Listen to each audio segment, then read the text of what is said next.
Yo, how's it going, guys and girls? My name's Chris and welcome to my channel, CSM Investing. I'm guessing at one point or another, you ended up saying, I want to get into properties, I want to start renting them out, but then something ends up getting in the way and you end up getting discouraged. There's several factors that can affect this. Or maybe even your life has changed, or your goals, and if that's the case, fair enough, but I do hope that you found another way to make passive income instead of it just being an excuse to just be lazy and you're sitting there saying, well, how am I meant to do it? I don't have enough free time. I can't do this. My work is taking all of my life away. Where can I spare a minute? If you have a mindset like this, I suggest snapping right out of it. Otherwise, you're going to be stuck in a situation where you're living paycheck to paycheck, and no one wants that. So, as you can see, today we're going to be talking about why people don't encourage you to buy real estate. And no, it's not some massive shock out of an idea or reasons behind it, and it's not some massive conspiracy to keep you poor or keep you at the bottom. Some of the reasons are actually quite reasonable, and that's why most of you wouldn't consider it. But just like anything in life, if it's worth it, it's not going to be easy and it's going to take time. And renting out properties is no exception. But trust me, it's all worth it in the end. If you don't end up taking the opportunity right now, then you're going to be sat there in 20 years wishing that you had. I'm not saying that you have to be young to start getting into the real estate game. You can start when you're 40, 50, or even in your 60s.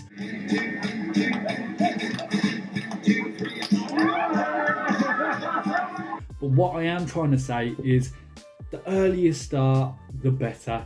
That way you can start building up your portfolio and then you can pass it down to your children. And they can pass it down to their children, so on and so forth.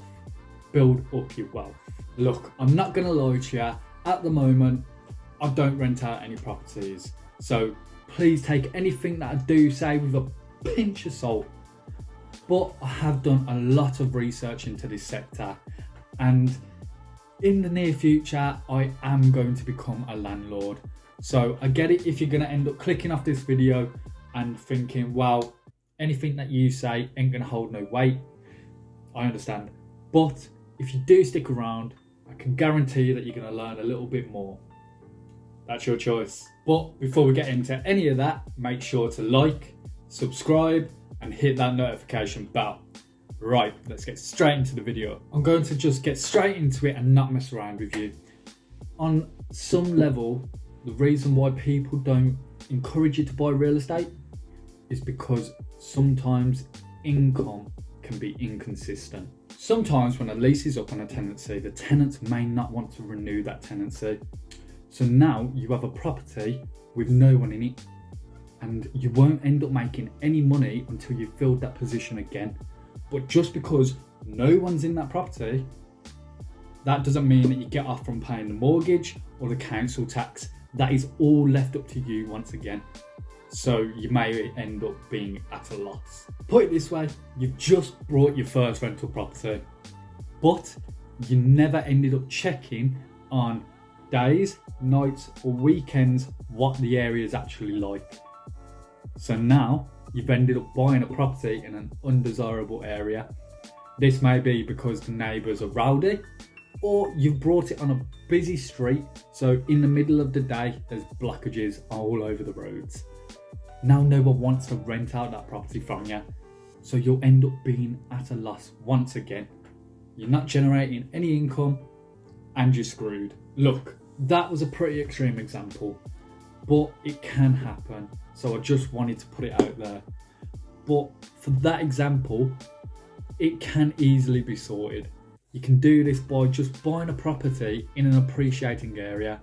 That means buying a property in a nice place, buying where there's great transport links, it's connected to the city centres, and there's obviously, you know, nice neighbours. You do your research, you go out there, you make sure that every surrounding area around your property is in good nick and there's not going to be any guns lying around on the street, no needles, whatever, you know what I mean. Please do realise that everything is not guaranteed. Nothing is. You're not guaranteed to get amazing tenants. You may end up with the tenants from hell who end up trashing your apartment and maybe not even paying rent. So they end up squatting on the property that you just bought. Then you're going to have to go through the courts to try and get them out of there, which can take years. But then on the flip side, you may end up getting a tenant who lives in your property for 10 years, never causes you any trouble, maybe calls you up every once in a while if there's something to fix. But all in all, they're just a great tenant. And just like buying a property, do your research, do your background checks on the people that you let live in your apartment or house. And the second reason would be because there's people out there that decide to actually get into it, but then think it was just going to be such an easy process, when in reality, it's not, and they end up just giving in. And then when you say that you're going to go out there and do it, they're going to tell you, I've been there, I've done that, I can't do it, how are you going to be doing it? And then they'll end up showing you high failure rates that they've just added to because they didn't put everything that they had into it, and then they'll turn around and say you'll be just the same, when in reality they threw themselves into something that they didn't have a clue about. And when they came to their first obstacle, they just gave up, which you're just not meant to do. It's through people's laziness and being so unmotivated to push themselves through something that's just going to make them fail. And it's so easy to fail in a market like this when you're just being lazy. And through people thinking that it's going to make them rich overnight, which I can tell you 100% it's not going to do that. So if you're going to get into real estate, don't have that mindset. You have to work hard and you have to realise it's a steady process. It's not about making you rich. It's about making passive income. Yes, if you build up your real estate portfolio, it can make you a substantial amount of money. There's no denying that. But it's no easy road ahead, and if you don't put in the time or the effort, you will end up becoming another statistic. So far, we've basically discussed money issues and why most people fail. But one of the main reasons behind all of this is because some people just don't want to see you succeeding. It's as simple as that. I know that some of you aren't going to like what I have to say right now. So if you're a sensitive soul, please just skip on ahead a little bit. But most people are not looking out for you. They are selfish and greedy.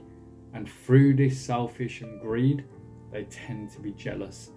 They constantly are wishing on anyone who is successful on their downfall. They say stuff like, well, if I had this, I could have done the same, when in reality, most people are too lazy to do anything about their own situation. It's through being comfortable that keeps them stuck where they are, and when they see someone doing something that they aren't, that little demon spite creeps out and tells them to destroy what they have built. It could also be through the fact that they tried it and then failed it and never ended up trying again.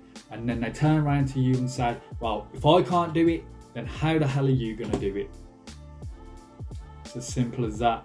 Some people think, well, I failed, so how are you going to succeed if I can't? People's insecurities are a big factor into why they'll try and discourage you from actually buying into real estate.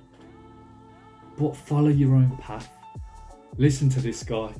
Hey, I'm sorry, I didn't see you there. I was too busy blocking out the haters. I'm guessing many of you out there have people in your lives that love you and only want the best for you, whether that be your mum, your dad, your grandmother, your brother, your sister, whoever it is, I don't know. But I can guarantee at one point in your life, they've turned around and told you not to buy into real estate. Or just not to take on any risk. Look, they're just trying to shield us, they're not trying to spoil us. I've had this from my mum too. She's very old fashioned and she's turned around to me and she's gone, you need to get a full-time job. You need to get a job that pays out a pension, that gives you benefits, and that way you're able to climb the corporate ladder, because that's what she did. Now I get it, all she wants from me is to have some stability, something that is guaranteed. She doesn't want to see me struggle, because who would want that for their child? Obviously no one. But if you want to get out of the rat race and not work for someone else, then I suggest taking on a little bit of risk, whatever you're comfortable with. Because what's the point in living if there's no risk? Now, I'm not saying go out there and gamble all your money away, because obviously that wouldn't be very smart. I'm saying invest your money into real estate, build up your portfolio. That way you have something solidified for your future. You have passive income coming in, and in your later years you're able to live comfortably. I suggest not telling anyone what you're about to do until you've actually done it. And once you have, you can scream from the top of your lungs and show them that you've succeeded and there was nothing to worry about. My final thoughts here are that it's as easy as this. Put in the time, stay consistent, realise that income is inconsistent, so have an emergency fund set up so that you don't fall into a pit. People are wishing on your downfall, and there are some people out there that care for you. Just remember, there are many reasons why people don't have assets, whether that be through excuses or they tried and failed and never tried again. But don't let that be you. Otherwise, you're becoming a liability. I'm Chris, and thanks for coming to my channel. Peace.